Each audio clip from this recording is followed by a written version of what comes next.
اس وقت کو یاد کرو جب اللہ تم سے وعدہ کرتا تھا کہ ابو سفیان اور ابو جہل کے 2 گروہوں میں سے ایک گروہ تمہارے لیے مغلوب ہو جائے گا، اور تم چاہتے تھے کہ جو قافلہ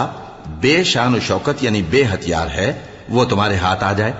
اور اللہ چاہتا تھا کہ اپنے فرمان سے حق کو قائم رکھے اور کافروں کی جڑ کاٹ دے، تاکہ سچ کو سچ اور جھوٹ کو جھوٹ کر دے، گو مشرک ناخوش ہی ہوں۔ جب تم لوگ اپنے پروردگار سے فریاد کرتے تھے تو اس نے تمہاری دعا قبول کر لی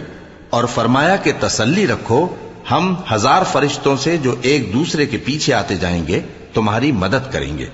اور اس مدد کو اللہ نے محض بشارت بنایا تھا کہ تمہارے دل اس سے اطمینان حاصل کریں،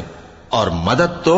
اللہ ہی کی طرف سے ہے، بے شک اللہ غالب ہے، حکمت والا ہے۔ جب اس نے تمہاری تسکین کے لیے اپنی طرف سے تمہیں نیند کی چادر اڑھا دی اور تم پر آسمان سے پانی برسا دیا تاکہ تم کو اس سے نہلا کر پاک کر دے اور شیطانی نجاست کو تم سے دور کر دے،